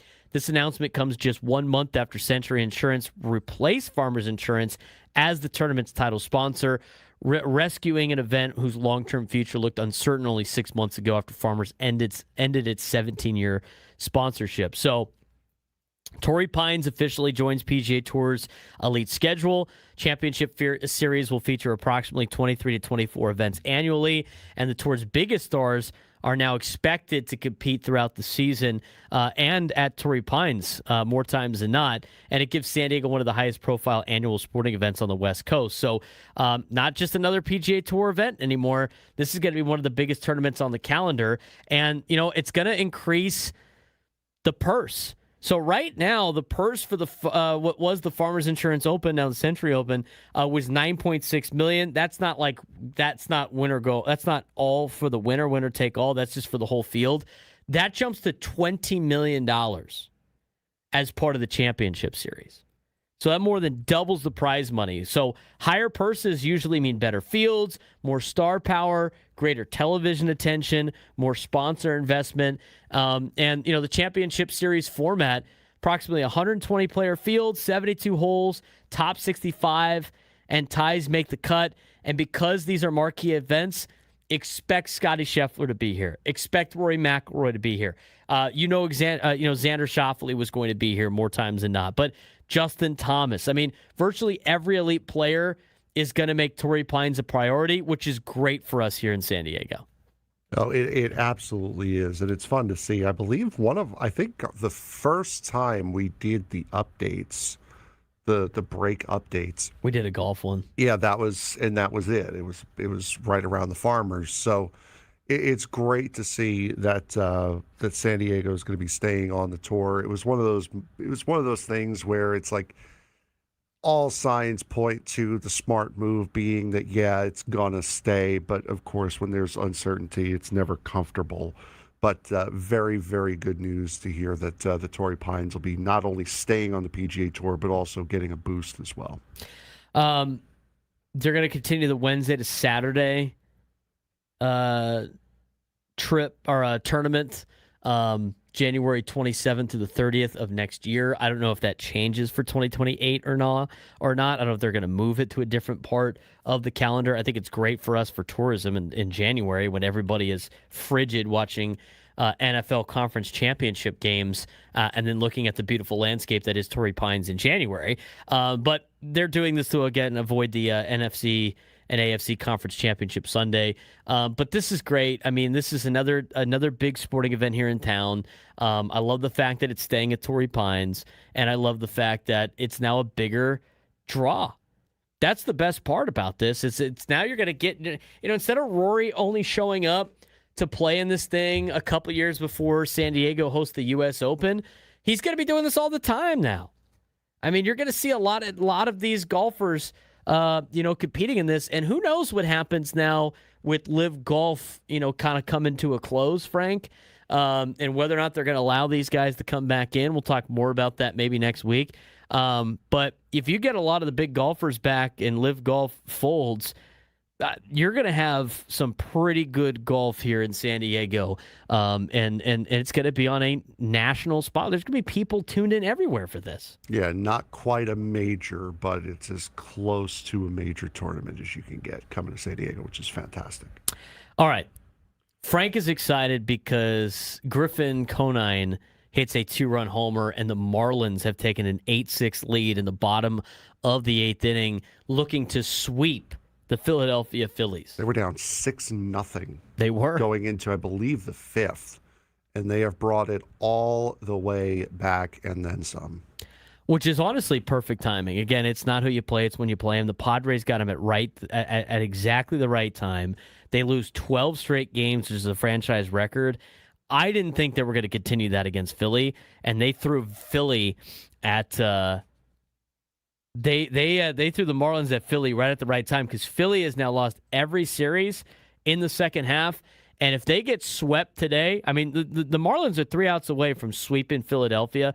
If they sweep the Phillies today and Arizona hangs on to win, the final wild card spot will actually be a tie for the number 2 and 3 wild card spot between Philly and Arizona. And the Padres will be, if they win, a game and a half back from that. A game and a half back from the second wild card spot, which changes the dynamic a little bit here. I mean, I think a lot of people thought Philly was just going to, cruise to that number 2 wild card spot. I mean, they have plummeted in the second half, and they might continue to do so. And I don't really know if they have a lot of options to fix this team at the trade deadline.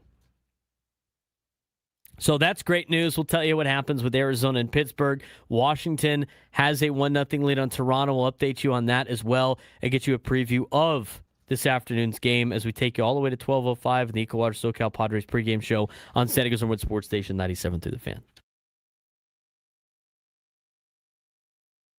San Diego FC finally find the missing piece. Club introduced new designated player Elias Okuri this week, and unlike the Chucky Lozano signing, The move was made by sporting director Tyler Heaps and coach Mikey Varas after months of scouting to make sure he fits the team's culture and style. Then, just hours later, San Diego picked up a huge 1-0 victory over FC Dallas behind Alejandro Alvarado Jr.'s first MLS goal and a game-saving defensive play from Mano Dua in stoppage time. After blowing late leads all season, San Diego FC finally finished a match. Now the question becomes, can Corey help lead San Diego back into the playoff race? Second half of the season starts now. And we look at the way that they were able to revive themselves over the weekend, got that extra player they needed, Frank, and ended up getting a 1-0 victory. Yeah, the club officially announced Tunisian international winger Elias Achouri as its newest designated player, and just hours later earned a much-needed 1-0 victory over FC Dallas. So after months of late game collapses and inconsistent play, they showed signs of San Diego FC that we remember from last year and before the start of this season. It was a very, very big weekend for San Diego FC for sure. Which started with a very frustrating week, obviously, because they suffered a heartbreaking 1-0 loss at Colorado after conceding a goal in stoppage time, continuing a troubling trend of giving away points late in matches. But the response against FC Dallas was exactly what this club needed. Alejandro Alvarado Jr. scored his first MLS goal to give San Diego the lead. Mano Dua made a spectacular recovery block in stoppage time to preserve the victory, and it marked the club's first win since May, and more importantly, proved they can finally close out a match. They needed that in the biggest way. Yeah, first win since May. They haven't played since about May because of the World Cup, so it's not like a big dry spell for them. But yeah, this was a huge comeback victory, and for Alvarado, a huge announce yourself moment for them. We talked about it on the show on Monday about him consistently trying to be more of a team player and be a playmaker and look for the perfect pass. Instead of just going out there and taking the moment for himself, he does that, takes a long shot from outside the box and rolls it on through for the one and only goal in the 50th minute of that game on Saturday night. So big moment for Alvarado. And again, it felt like a turning point for San Diego FC. San Diego now travels to face Minnesota United, one of the Western Conference's toughest teams at home. Big question is whether San Diego FC can build on the momentum from the Dallas victory before opening a very important Leagues Cup play against Club Tijuana next week. I mean, it's only one game, but I feel like, you know, the consistencies or the trend lines and the mirroring between the Padres and San Diego FC both need a better second half. Both have shown that they can compete at a high level. Both haven't been able to finish, and both finally started to do that, but need to do it on a consistent basis. We saw that San Diego FC can be the team that you expect them to be, but can they do that more than just once a week? That's going to be the big question leading into a very tough stretch for them in the second half. Yeah, and right now, San Diego FC currently sees themselves within striking position as far as the standings out west are concerned. They currently sit at 20 points, and the cut line is 25. That's 2 wins. Right. Actually, no, I'm sorry. The cut line sits at 23. That's 2 wins. That's an win. And you're playing the team that currently holds that cut line position, that playoff position right now in Minnesota. They're sitting 1 point behind Seattle. Houston and Dallas are 26 points. They're 5 and 6. And St. Louis City is at 25 points, and they're sitting 7th. So you're not far away. You can still make moves, and there's a lot of time left in this season. You're going to be playing a lot of games here very, very close because you had to stop for the World Cup break. But still, a playoff spot is certainly not out of the question. You look and see, they're 12th in standings. They're a win away from being a playoff team. So, yes, they could be doing a lot better, but they're not far off of where they need to be. Elias Achouri, too, is, a new designated player, and, Chucky Lozano, obviously he's got a cult following, and they were on display over the weekend, and we mentioned this on the show. I mean, with the problems that San Diego FC has, Chucky Lozano's not fixing those problems. This is not a byproduct of not having him part of the team anymore. But which is interesting about Achouri is, They signed Lozano to be that like mainstay guy, the promotion face of the franchise to get people engaged with San Diego FC. But now that they have established themselves.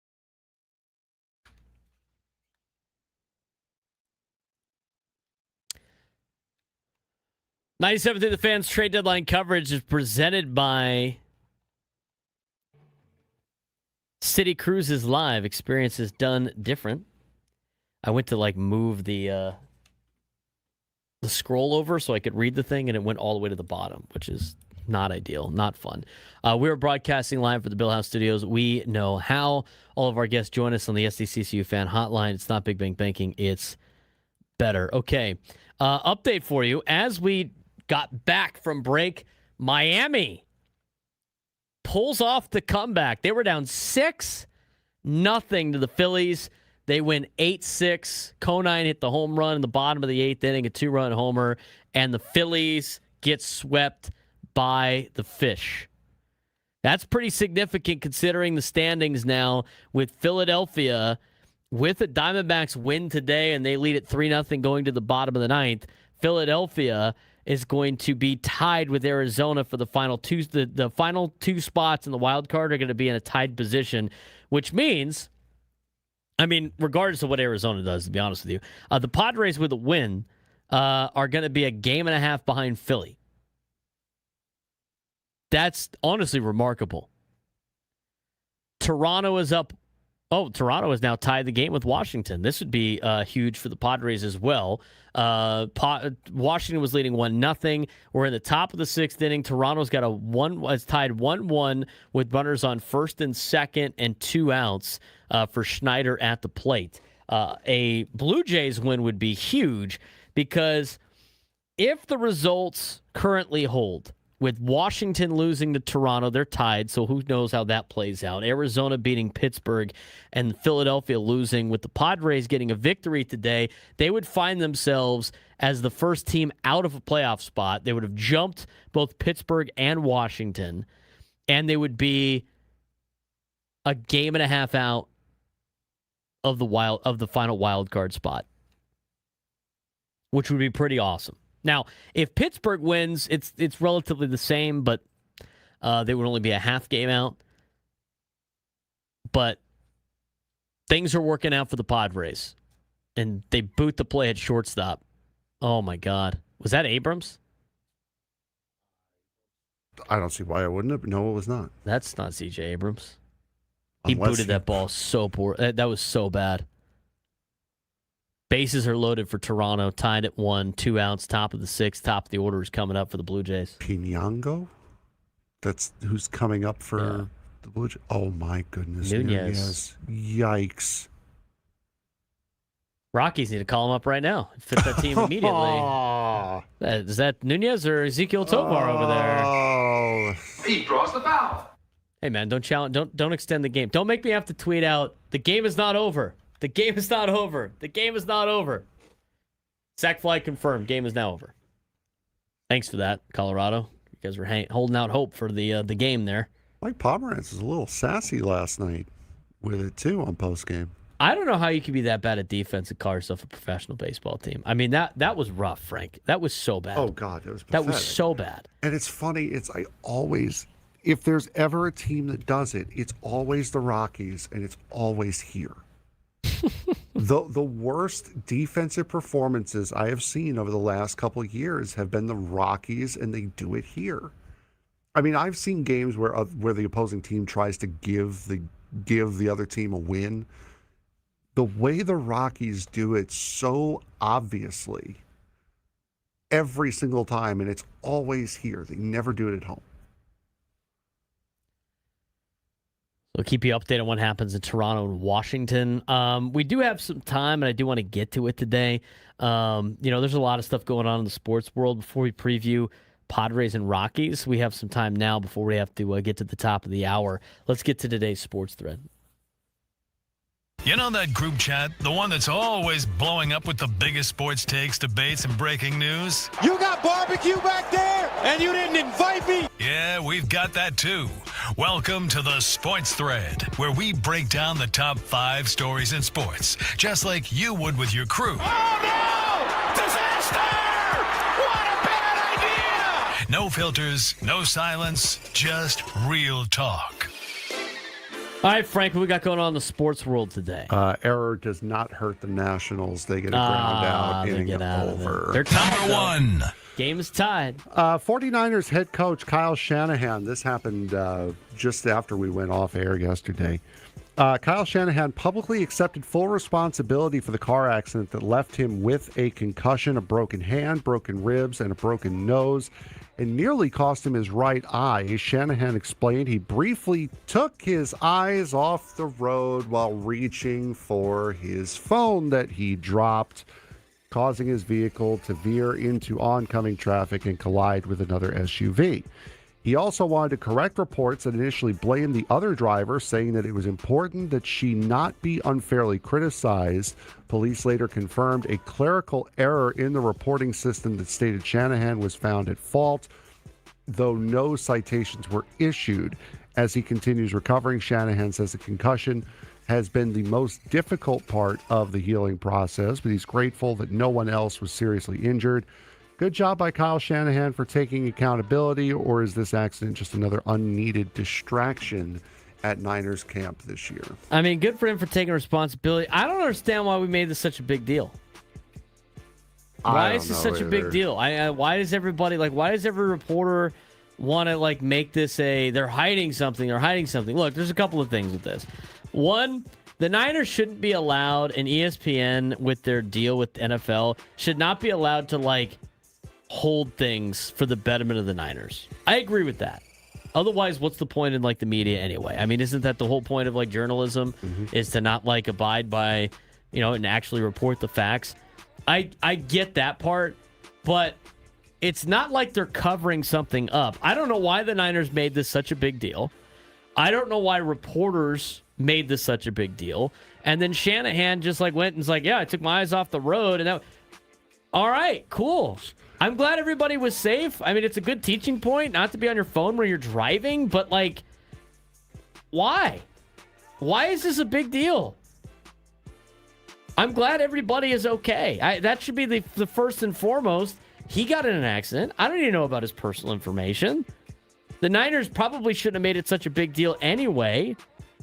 I mean, the police reports get posted anyway. If you wanted to look, it's okay, cool. And then what? Is it a gotcha because he was on his phone? I mean, he shouldn't be on his phone, but I don't know why they had to make this such a big story that it really needed to be. It's a non-story. Because people are dumb and it's the NFL. That's why. I mean, Number 2. Mike Florio was just all about this. It's a problem. It's I get it, man. You don't want the Niners to tell you when to post stuff.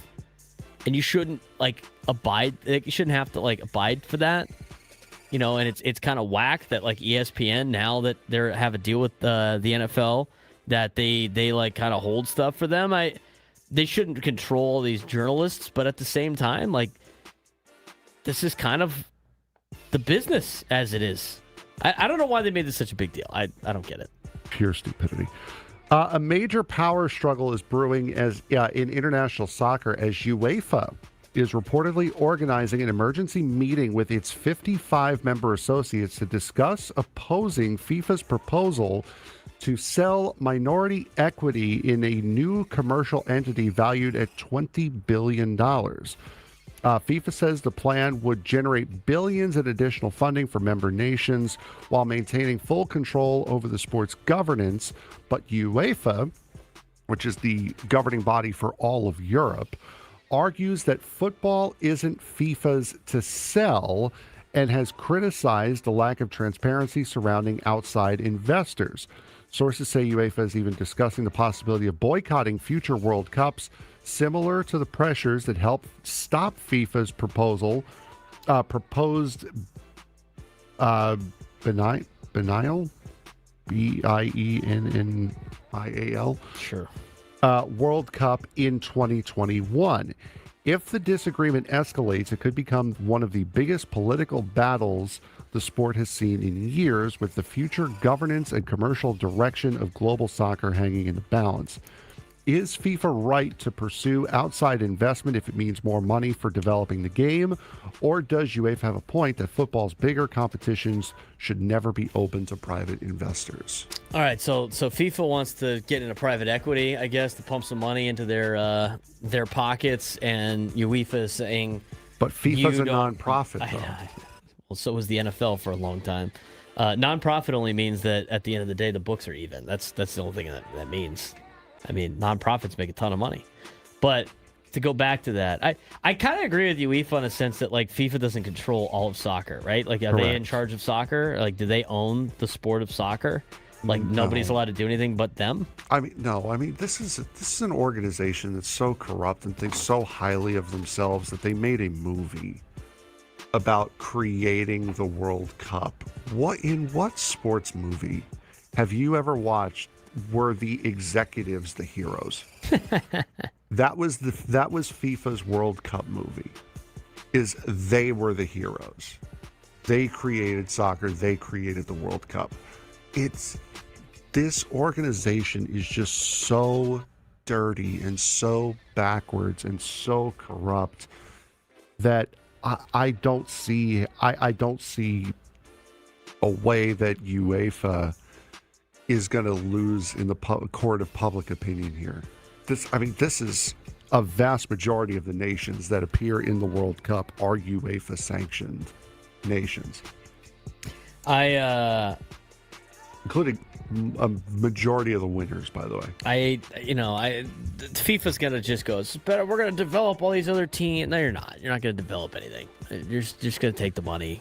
Yep, exactly. UEFA's got a good point. It's like, what do you mean you guys get to? What says you get to control all the money, right? It's gonna be like, oh, we spent all this money on this, and then all of a sudden you look at the books and only 5% of it actually went to that, or they never paid that. It just sounds like the government. All right, moving on. Yeah, exactly. Number 3. Ole Miss is suing former players Princewell, I'm not hurting myself, and Devin Harper for nearly $1 million, claiming they violated revenue-sharing contracts by transferring to LSU shortly after agreeing to return to the Rebels. The university says both contracts include financial penalties for leaving within 90 days, and neither player paid after transferring. The lawsuit could become a landmark case as schools begin testing how enforceable revenue-sharing agreements are in this new era of college athletics. Should schools be able to enforce revenue-sharing contracts, or should players still have to complete freedom to Should players still have complete freedom to transfer? No. You signed a contract. This is the contract. Congratulations. These are the buyouts for the contract. You wanted to be big boys and make all this money. Here are the consequences to your actions. It's not hard. In the NFL, you can't do that. If you sign a contract in the NFL, you can't just be like, you know what? I don't like playing here anymore. The coach doesn't like me. I'm going to leave and sign a better contract somewhere else. That team's going to be like, go kick rocks, buddy. This is how this works. There's too much. We're giving the youth too many reset buttons. Let's restart. No. They should be allowed to sue to get their money back. You signed a deal. This is your contract. You thought at the time this was the correct compensation and the correct environment for you. That's why you signed the deal. It didn't just magically change overnight. They should be held to the standard of their contract. Put these contracts in. Let's make this. Let's get the Congress. Let's get Congress involved. Let's put the rules in. Let's make sure these guys know this is how things work in the real world and not the fantasy world they live in. But we spent all the money. We don't have it anymore. Well, tough S, man. Looks like you need to take a finance class. You play then. stupid games. You win stupid prizes. You decide to leave and break your contract to go to another school. That school that signed the contract isn't going to be like, okay, go do what you want. getting hard to feel bad for you. Number 4. One team it is kind of hard to feel easy to feel bad for right now is the Boston Red Sox. They suffered an immediate setback. Does anybody really feel bad for the Boston Red Sox? Remember how they traded Connolly early for Curtis Mead? Correct. Yes, I know the story. Yeah. Well, it's unfortunate. Way to just...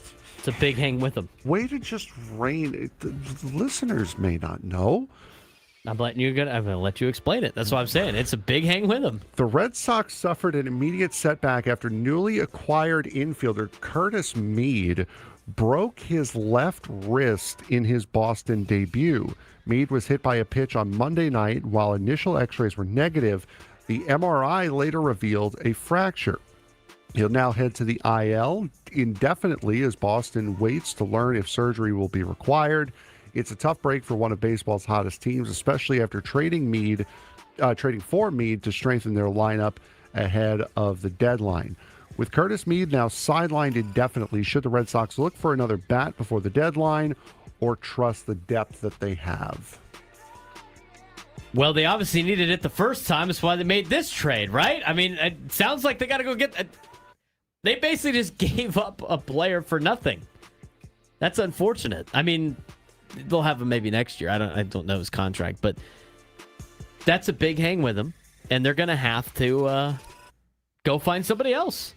Yeah, it sucks.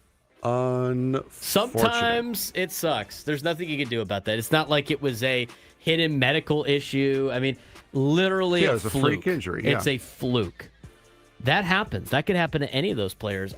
Aren't you glad it happened now, where you still have time to make a trade, than like having that happen August 4th, and now you can't trade, and now you're stuck with exactly what you had before the trade deadline, except you have one less controllable player? Yeah, they got to go find a replacement now. Add it to Number 5. Add it to their list. One team that does not have to search for a replacement is the Browns. They have locked up star cornerback Denzel Ward with a 2-year, $62.2 million extension that includes more than $52 million guaranteed. The deal makes Ward the highest paid defensive back in NFL history for the second time in his career and keeps one of Cleveland's defensive leaders in place after the offseason trade of Myles Garrett. Ward, a 5-time Pro Bowler and Cleveland native, has been one of the league's top corners since being drafted 4th overall in 2018, and the Browns are clearly making him a centerpiece of their defense moving forward. Did the Browns make the right move by making Ward the NFL's highest paid defensive back, or is $62.2 million over 2 years just too much money for a corner? Well, I can't remember off the top of my head. Did Myles Garrett want out of Cleveland, right? Did he demand the trade or? I don't remember if he directly said, I want out, or if it was like, yeah, I wouldn't mind leaving, like one of those kind of If I deals. had to pick between like a corner and a D lineman that is elite level that is Myles Garrett, I'm sticking with the D lineman because those guys don't grow on trees. Corners are corners are really good, but the reality is, if you had to take one or the other, you always want to take a D lineman because a good pass rush and creating pressure makes the corner's job 10 times easier. If you have no pressure and you have the best corner in the world, he can't cover forever. I mean, you're trying to cover for like 3 seconds because your D-line should get there within the 3 to 4 seconds, maybe the NFL. But your guys should be able to get there by then. And you're looking for corners that can cover guys in that amount of time. I mean, even the best in the world can't do that. And you're going to spend a lot of money on Ward. I mean, he's a great corner. He's a great player, but just with like what the Browns need, they can't be putting like a huge percentage of their salary cap on him. $31.1 million a year for the next 2 years. How old is he? I'm not sure. I do not know. I'd rather the D-line. I'd rather have the D-line investment. I'd do whatever it takes to keep the D-line over guys like, Ward. That's coming from a guy that coaches DBs. It's better to have defensive linemen. Everything starts up front in football. If you don't have a pass rush, doesn't matter how long those guys cover. Unless you just have elite corners and an entire elite defensive backfield where they could cover for 5 seconds, so you get coverage sacks. I just don't see it. I don't see a situation in which like signing the corner makes more sense. If it comes down to that, though, right? Like, if they knew they were going to keep Myles Garrett, they wanted to keep him and at least have the defense be solid, then it's a fine pickup. I mean, he's a good player. It's not like he's not a good player. Really quick before we do the station ID, 10 seconds. Before we get to the 15 seconds. I know, but we had 6 seconds, now 5 seconds, now 4 seconds, now 3 seconds. Doesn't have to be right at the top. It's got to be within 5 and 5. I know, but it's better that way. It's cooler. And now you missed it. All right, go ahead.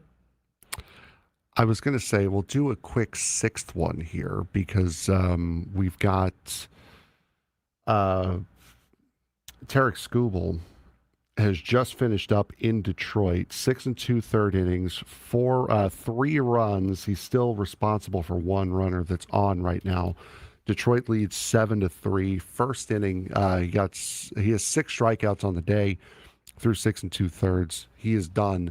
The first inning, though, he did get his 1,000th career strikeout for the Detroit Tigers. So Skubal's last start before the trade deadline, 6 2/3 innings, 3 runs, 4 hits, 6 strikeouts, 1 walk, including his 1,000th career strikeout. He still potentially could get a 4th run hung on him, though.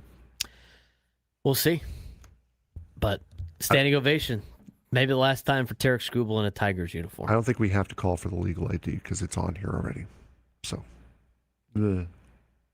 I think you have to still. No, Did he just put it at the end? Yeah, he did. Yeah, he put it after. I thought he wanted us to do that at the top of the hour. Well, it's in here. All right, cool. You can take responsibility for it then. When Adam goes, why didn't it get played at noon on the dot like everybody else's?